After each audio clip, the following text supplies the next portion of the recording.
Just imagine for a moment, you're on the board of a public company and you're asked to take over as the CEO in the midst of an unfolding crisis. That's the situation that our guest today, Bill Roper, found himself in when he was named CEO of VeriSign back in 2007. Understanding your weaknesses and making sure that there are people around you that are strong where you're weak, that have capabilities where yours are not that good, is critical. It's critical in bad times and it's critical in good times. Welcome to Resilient, where we hear stories from leaders on risk, disruption, and crisis. I'm Mike Kearney, the leader of strategic risk at Deloitte. But today, I'm not here to talk about me. I'm here to talk to Bill about his story. So Bill, let's start off with just what was the crisis? What happened at VeriSign? Just give a little context before we go into the lessons that you learned. Well, Mike, if you remember in that time frame, 2006, 2007, there was a series of companies, a number of technology companies that were accused of or had purported stock option backdating methodologies in place. And this was investigated, and some companies had some serious problems. That was the situation at VeriSign. So Bill, let me ask you a question. I do remember it, but what are stock options? And what is stock options backdating? Can you just maybe in plain English, what was happening? Well, sure, I'd be happy to. Stock options are where you're given an opportunity to buy a share of the equity of the company, typically as an employee where you work, at a strike price that equates to today's value. And the option runs for a number of years, 5 years, 10 years. And so if the stock price goes up, you gain by the fact that you can purchase the securities later at the strike price, the former price, and then you have an asset that's worth a lot more that you can own or sell part of. And the issue becomes that if the stock price drops, then you have a valueless piece of paper, at least for a period of time while the stock actual price is below the strike price. The stock backdating, so-called backdating scandal arose from companies that manipulated the dates on which the options were issued and therefore the strike prices on those dates to a favorable point in the graph of the stock price. And what turned out was that a number of companies miraculously issued options at very low strike prices, which were then very quickly thereafter, the value of the stock was much higher, and there was instant equity or instant value gained by the option holder. And Bill, you were on VeriSign's board. Yes. And then you became the CEO. So you were asked to resign from the board and become the CEO. Give a little background on that. Okay. Well, and just to correct you, Mike, I didn't resign from the board. I just went as a board member, but also the executive in charge and chief executive of the company. And I previously was the lead independent director, and you know what that means in your world. But if the chairman and the chief executive of a company are one and the same person, and that's often the case, more so in the past than today, then the board designates a lead independent director, and that really just says who is going to represent all of the shareholders on matters where management may have a conflict. That's really what a lead independent director does, and it exists if the board chairman is also an executive of the company, typically the chief executive. So describe the crisis when you took over, and not going into all the details of the stock backdating, but you moved over from the board to management, obviously a different role. What did it look like? Well, I can tell you this from experience there and otherwise, it always looks different once you're on the inside than from the outside. Outside board members generally have a very good idea about what the company does and how it does it, and a general idea of how things are going. But I can honestly tell you that it's always different on the inside than it appears from the outside, and that was the case at VeriSign, maybe squared. And what we determined were we had a problem with the SEC because when you're undergoing an investigation for your stock option backdating prices, you can't close your books. You can't get an audited financial statement from your outside auditors until you rectify this real or presumed problem and clarify it and make accounting corrections. So we had non-current financials. Therefore, the NASDAQ in this case and the SEC don't look on that well. We had a fractured internal management team. We had a lot of people that were very concerned about the company. We had a lower stock price, much lower than it had been previously, and we had business units that were not being managed well. VeriSign was in a number of businesses at the time, more than a dozen. And as a board member, it was obvious that some of our businesses weren't performing well. And it was also obvious as a board member that maybe some of the members of our management team were not the best or as good as they should be. But it wasn't clear until I got inside exactly how deep those problems were and how broad they were. And so at the same time that we're trying to deal with the stock backdating scandal and the accounting issues of not being able to file current financial statements and therefore all of the regulatory issues with regulators and with the NASDAQ and so forth, we're looking at a company that actually needed some fairly significant restructuring. And so it was... so it wasn't just about dealing with the stock option backdating. It was also the company needed to transform in certain respects. And until you got in there, coming from the board, you really didn't have transparency into that, it sounds like, or as much as maybe you did when you were leading the organization. Well, I think that's right. I think that the board had a general idea that there needed to be some house cleaning, but I don't think we had very well-formed ideas of the specifics. And I can only tell you that from the outside, you always underestimate the degree of the number of issues, the severity of the issues, and the time it'll take to deal with them. So let's pivot for a second. The interesting thing is you learned a lot once you became management, but now you've served on many boards, obviously since the mid-2000s. How has it changed you as a board member? What do you do differently today because of the experience that maybe you didn't do almost 10 years ago?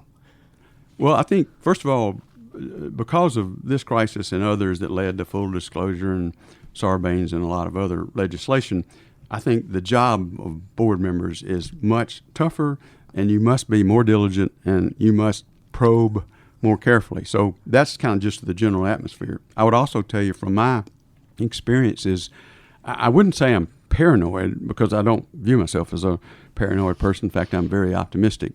But when you go to a board meeting and management gives you a report, and subsequently either at a following board meeting or just through information they furnish, it's clear things aren't going exactly as they described. And that's somewhat a normal circumstance and doesn't make it a bad management team or anything. I pay a lot more attention and I ask a lot more questions. Well, last time you told us this, but this is what has happened. Help me understand what changed and when did you learn it and what did you learn from it.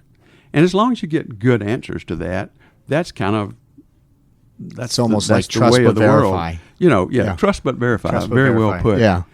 Whereas when you get squishy answers, I would call it, or when the answer clearly makes you feel that the person doesn't really know what happened, they're not necessarily lying to you, they just don't really understand why what they thought was going to happen didn't happen and something else happened. And normally this is bad news, not good news. That makes me much more uncomfortable in the past. And so I want to probe deeper, and I want to talk to several people in the company, not just the management team that's at the board meeting. And so you probe a little deeper and you try to understand a little more, not to get somebody, not to catch somebody, but you don't want the team to make big mistakes after you've discovered that they're not understanding exactly what's happening. You really want them to get back on the bubble. Yeah, you know what? I know when we were talking before the interview, one of the things that you said is that there needs to be a general level of curiosity, and you need to get to the answer so you're satisfied. Yes.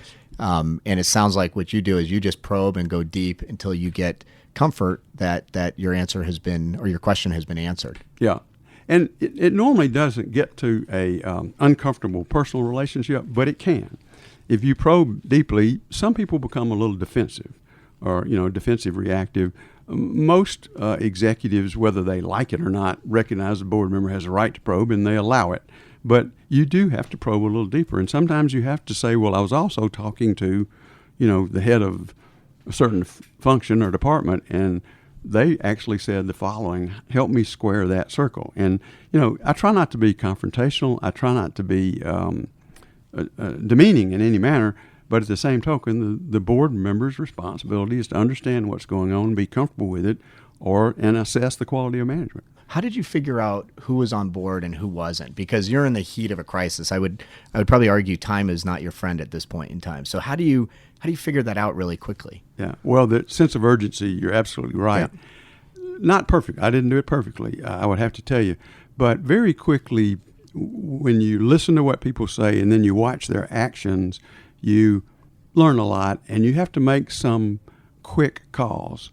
And generally, if you ask people who've been through this as the leader, they'll tell you that I never made a call too soon, or I don't recall making a call too soon. And I can tell you there are times I waited too long to make a call because they're tough calls. Because, people in general are not bad people, and they're not, they don't typically have malintent. So it's not a matter of having to get rid of bad people. It's a matter of having to determine who can assist in this difficult transition and who, frankly, isn't equipped to do that. And those are tough calls. And if anything, I might have moved a little too slowly. But I learned some techniques that I've employed then, and I've employed subsequently in other situations. So it sounds like one of kind of the key practices, key thing that I'm taking away is you got to figure out who's on board and who's going to be able to help you kind of navigate this crisis, who has a temperament for it. What else did you learn? Well, I learned that those that aren't on board, you really have to get them out of the way as quickly as possible. And nobody, especially myself, likes, let's just say it, firing people. Right. But by the same token, you can't have foot draggers hanging around the water cooler, polluting the water for everybody else. And so it takes a little of that. What it takes more of is communicating to the entire team, the management team and the company at large. And one of the things that I think we did well was we had routine all-hands telecons and videocons with the company. The company had initially over 5,000 employees throughout the world, and so that's a major logistical challenge. But if you can get in front of the majority of your employees and communicate to them openly, honestly, and as clearly as possible, and do that reasonably frequently, I found it was very helpful. And you have to talk to people like adults because they are adults. And you tell them, we're going to tell you what we can tell you as soon as we can tell you. Every employee is not entitled to know everything about anything in this company at all times. We're a publicly traded company, and there's things that will not be talked about. But anything we can tell you, we will tell you, and we'll tell you as soon as we can, as soon as we know it. And you can count on what we tell you being the truth, as best we understand it at the moment. At that point in time, yep. And that's all we can promise you. And then if you live up to that promise, and I told people, I said, if you don't feel like we're living up to that promise, you let us know. That relaxes people a little bit. They knew that there was going to be change. They knew that some of the parts of the business wouldn't be around forever. We would be making some divestitures or whatever. And so that always causes anyone concern. It's a natural human reaction and totally expected. But if you let people know that as soon as we know and as soon as we can tell you, we will tell you, and we'll treat you fairly. And if anyone is displaced during this process, we will have information available to you on what we can do for you, so that the displacement is as minimal as possible to your lives. And right. Fortunately, this was going on in a time when, especially in the technology world, there was a lot of growth and there was a lot of jobs available. Yeah. So most people, by and large, knew that they could get another job. It wasn't a time of high unemployment or other uncertainties like that. If you're in a restructure in the middle of that environment, it's just a greater challenge that you have to be aware of and make people feel comfortable. Bill, what about communicating externally? So you talked about your employees. Any special considerations, any focus from an external perspective, any lessons that you can share? Sure. And of course, any company has to communicate with any of its constituencies like customers, lenders, bankers, and others. And publicly traded companies, have to communicate to the public at large and to the securities analysts and to Wall Street and so forth.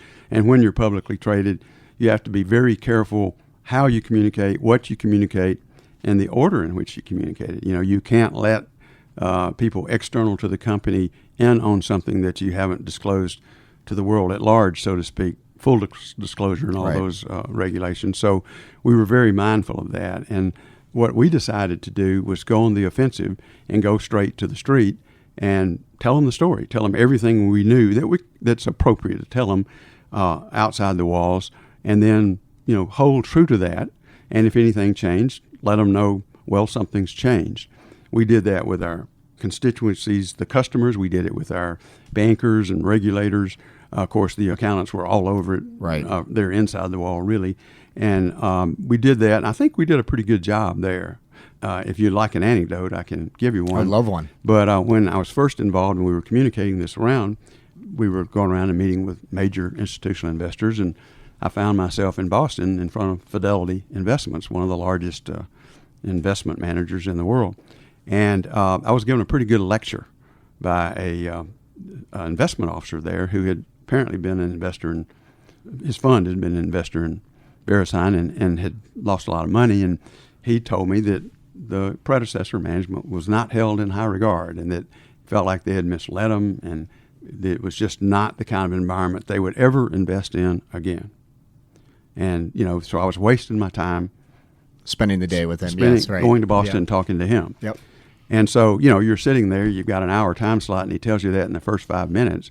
It's nice of him to let you know where you stand. That's good. But also, you got 55 minutes, and I didn't want to lose it. So I said, well, look, and I remember the man well, and he's a dear friend today. I said, well, let me just tell you something. Here's what I'd like you to do. I understand why you don't own the stock. I understand why you're unhappy. I'd like you to just listen to what we're going to tell you and the other pronouncements that'll come out. And then what I'd like you to do is watch our actions and just see if our actions follow what we say. And I said, and then finally, and these things take sometimes a cycle or two, a quarter or two or three, look for the results. And if the results follow the actions, which followed what we told you, you might want to give us some more consideration in the future. And, he sort of shrugged his shoulders and gave me one of those, yeah, we'll see type looks. But lo and behold, a year later, our largest single institutional investor was Fidelity. Fidelity. Yeah. That's a great story. And they owned about 10% of the company, and they rarely take a 10% position in a publicly traded company. And I considered that a testament to the job that the team had done, where we were able to tell them what we were going to do it, and let the results follow. And they did. And by the way, they made a lot of money on the company during that time frame, and he's a dear friend today. That is a great story. Let's go back to, you've talked a bit about your immediate priorities. Any thoughts on how you framed the crisis out of the gate?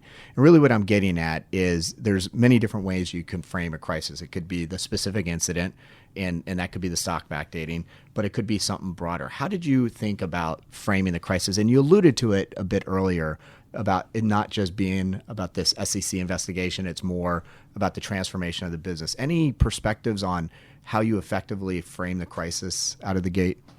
Yeah, in this case, in one sense, we got lucky. The company had two core businesses that were the heritage businesses of the two sides that we put together earlier in the modern day VeriSign, and they were great businesses. They were well run. They were growing at the rate of growth of the internet. They had very attractive margins and cash flows, and they were pretty much monotonic type businesses that were just great cores for the company. That was the good news. The bad news was we had an awful lot of other businesses that had been added, mostly through acquisitions, that frankly weren't good fits strategically or otherwise, or maybe weren't what the company thought they were buying when they bought them, or had changed, or the entrepreneurial management that had built them, that the company paid a lot of money for, had left. And so it had a lot of things that needed to be dealt with. So the way we framed it, both internally and externally, very openly to the entire employment base ultimately, was that, we've got a core business and we're carefully and clinically evaluating every business that we're in to make sure it's the right fit or whether it fits better elsewhere. Sometimes a business that's not working well inside of one house because it's not a good fit, would be a very good fit in another business where they're core to the strategy of that business. And so, we spend a lot of time determining that and then explaining to people that were maybe in that business, you're not a bad person and you're not in a bad business. It's just not the best business fit here. And the business will be better off in another company where it is core to the strategy. And you'll have a better future. If, in fact, you're one of those people maybe in the G&A functions or otherwise that was displaced by the sale of a business like that, we have you covered too. And so you get people as comfortable as anyone can be in a change environment, a restructure environment, which they don't really have control. Change is great when you're in control. That's right. Very well put. Oh, that's funny. That's what I like about you. You always put things so succinctly.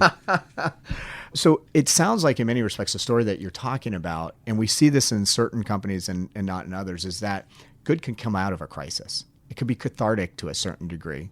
And really what I'm thinking about is, there's a lot of organizations out there that may be going through a crisis or maybe not going through a crisis right now, but we know, on average, they're going to go through one every 5 years. Any thoughts on how you can use crisis to galvanize your business to do maybe something that you wouldn't be able to do in normal times? Oh, yeah. Well, first of all, nobody chooses a crisis as their change agent, right? Absolutely. But sometimes it chooses you. And a sense of urgency and a mission always can drive the right things to happen faster. If you manage it right, it can help choose priorities. It can force you to make critical decisions that have been on the table but left flapping in the breeze, so to speak, to make them quicker and to go with them. So I think in a critical environment, and it actually doesn't have to be a negative crisis. It can be a crisis of too many opportunities and too much growth and you just can't do it all. And I've been in those situations. Driving change and taking advantage of it is rewarding and fun. I'd also say, you said, what good can come out of it? This sounds a little Pollyannish, but I firmly believe that in most situations, and in VeriSign's case, I would make the case that it was, that by and large, a lot of good came out of it. A very healthy, very focused, very quickly growing company came out of the former company that was very slow growing, erratic on revenues and profits, and defocused. And even those businesses that were sold, by and large, found better homes, better for the business, better for the customers of that business, and better for the employees that were involved. And it brought out a lot of very good team players at VeriSign who were able to exercise their strengths in a way that, made them a lot more comfortable in their capabilities as managers. So That's great. I think a lot of good comes out of it. It can come out of it properly managed. It sounds like you had a great team in place. Thinking about that, what are the most important capabilities that you look for in your team now? Well, one thing I found is some people are cut out for, and some are not, the ability to resolve problems. And you find out about this from your team members when they deal with less than company-threatening problems. But that's the way they build their confidence in their ability to go into something that's troubled, assess it, deal with it, be it systemic, be it marketing, be it the quality of the people, be it the markets that you're in. Assess the problem, deal with it, and come back with the right answer. So it's almost live training, but maybe not, like you said, in company-wide crisis, but where they can actually get experience in navigating through a less than severe crisis so that they have the experience such that if a major or novel crisis hits, they're ready. Yeah. Some people are just better at analyzing a problem, developing a solution, and implementing it very quickly. And when you spot that in people, that's a great trait to utilize and to reinforce by giving them larger or more important problems over time as they develop, so that they can hone those skills. So I'm really interested in what makes a great crisis leader. And my point of view that I think is shared by some is that not every leader has the opportunity to navigate through a crisis and really doesn't have the skills or training or preparation. And so that crisis hits and they're now right in front of dealing with this major crisis. What are the characteristics in your mind, if we're talking to CEOs, board members, and others, that their leaders should have to be able to navigate through a crisis? Well, it's a great question. It's an important question. And first off, any implication that you make that I'm a great crisis leader, I don't necessarily accept. But I'll be happy to answer your question because I've seen it. I've seen this in other situations. A good leader, any good leader, needs to be decisive, needs to get a quick grasp on the situation, needs to be able to make decisions and take actions on less than perfect information. Some people describe that as ready, fire, aim. Others will quote a famous World War II general who said, you have to go with 80% of the information that you need. You can't wait for 90 or 100%. So you have to move quickly, you have to have self-confidence, and you have to pick your team. In the case of VeriSign, I will tell you, it's the team that did the heavy lifting, not me. All I really did was help set the strategy, point the direction, and communicate, make sure that the entire organization was communicating internally and externally to all of our constituencies effectively. The team behind me executed beyond my fondest expectations extremely well and made me look a lot smarter than I am. But it's the team, and you have to be able to pick those people that can get on board with the change and help you drive it, and those that just aren't equipped to do that. Bill, what about once you got beyond kind of the imminent crisis? How did your priorities change?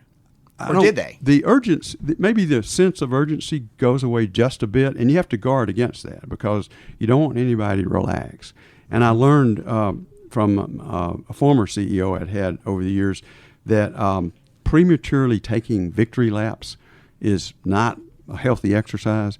And so we even though our customers responded well, our employees responded well, the stock market responded well to the changes that we were making, and the results were very good, taking early victory laps is not in the cards, and we just didn't spend a lot of time worrying about that.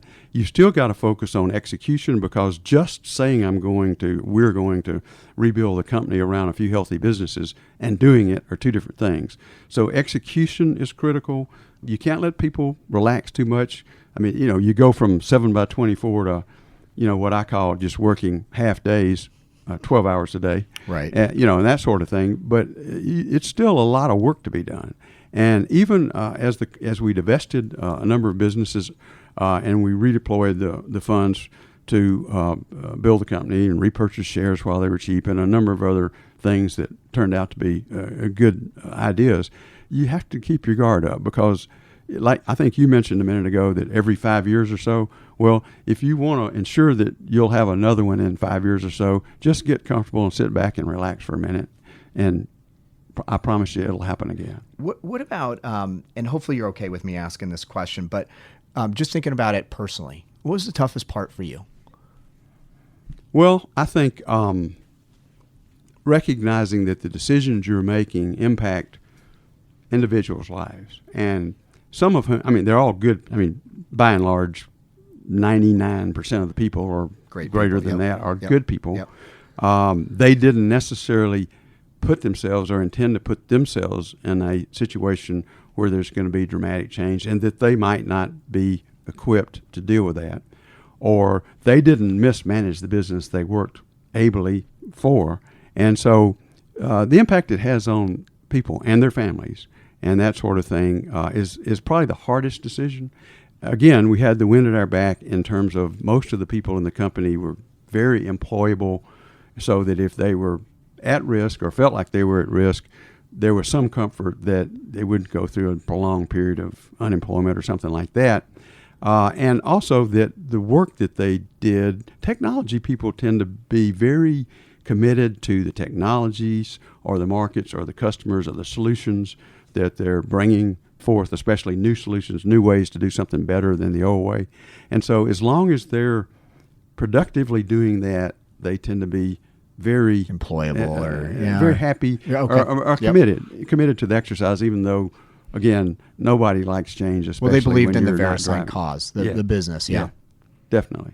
And Bill, what if you were to think about the experience, and if you agree with the fact that on average a company has a crisis once every 5 years, any guidance that you would have, especially for board members, especially for CEOs? I live in the Bay Area, and I always say, I went through the 89 Loma Prieta earthquake, and I remember it like yesterday, but I'm no more prepared for an earthquake today. And I think it's just one of those, cognitive biases that we have, that it's not going to happen to us, but we all know it's going to. Is there any advice that you would have on getting ready? Is there anything that can be done versus just waiting till it happens and then figuring out, who's right to lead, who are the people that will be on board, and they're just navigating it through it for the first time? Any lessons that, you'd like to impart upon them? I'll give you a general lesson. It's motherhood. Everybody will say it, but I think it's very important, and it's more important in a period of crisis leadership. We all have to understand what our strengths are and our weaknesses are. And trust me, most of us, and especially me, have a lot more weaknesses than we have strengths. And that doesn't make it bad, and it's not a negative statement. Understanding your weaknesses and making sure that there are people around you that are strong where you're weak, that have capabilities where yours are not that good, is critical. It's critical in bad times, and it's critical in good times. And I've always practiced on the theory that I'm going to have people that are smarter than me around me, working for me, and I'm going to have people that are especially good at things that I'm not particularly good at or no longer interested in doing. And so many people tend to mimic themselves in the people that they hire, and I think that's very bad. None of us have the full suite. We all have flat spots. And if a crisis arises, it's more critical than maybe in good times. But even in good times, what you really want is, if you're not good at detail, have detailed people around you. If you are a micromanager, have people around you that are big picture people.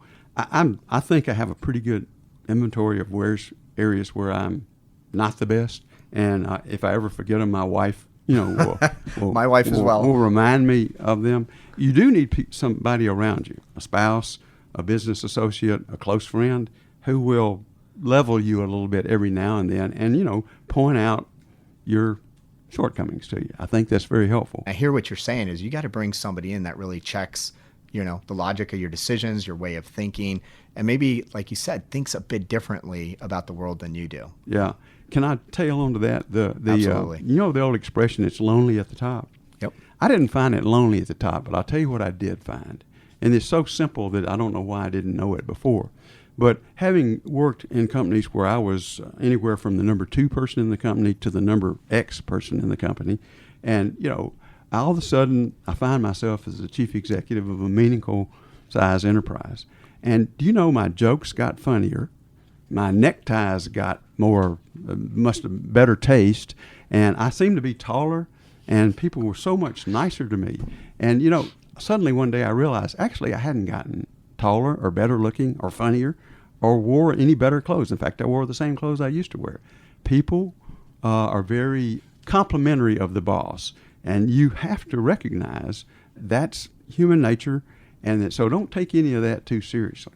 So in some respects, what you're saying is you really need to embrace that lone dissenter, that person that's going to really call you on your thinking, is what I hear you saying, especially at the top. That's what I look for in people, and there are people like that when they get comfortable and recognize you really mean it, because everybody will say, call me on my stuff, but sometimes they mean it and often they don't. I like that, and that is the way I operate today myself with my new boss. And I warned him about that when we were talking about my joining his company. I said, I don't know if you're ready for me, because at this stage of my life, this is what you're going to get. Well, Bill, maybe that's our next podcast. You can share that story. Great. Yeah. Well, hey, Bill, thank you very much for the gift of time. I think this is an incredible story of not only necessarily a company navigating through a crisis, but even just how you reframed the crisis to broader transformation. And there's some things that I took away, specifically around having the right leader. I mean, I think it does start with you. I know you're somewhat humble, but what I heard also was making sure that you find the right team. Who are the people that are going to be on board and who are the ones that have the right skills to navigate through the crisis. Absolutely critical. Yeah, and the communication. I mean, that's another thing that I took away. You talked about how you were very transparent and you communicated to all of your employees. You also talked about how you communicated to investors, and I almost could see it because your style is very, direct, straightforward. But you also said that it's not also about the words that I use, it's about what I do. So judge me on that, because I could say all the greatest things in the world, but if I don't execute, then you can call me on that. So I think you've given us some really good lessons. Thank you for listening to Resilient, a Deloitte podcast produced by Rivet Radio. You can hear us by going to www.deloitte.com/US/resilient or visiting your favorite podcatcher, keyword resilient. And remember, leaders who embrace risk improve performance and are more prepared to lead confidently in the volatile world we live in.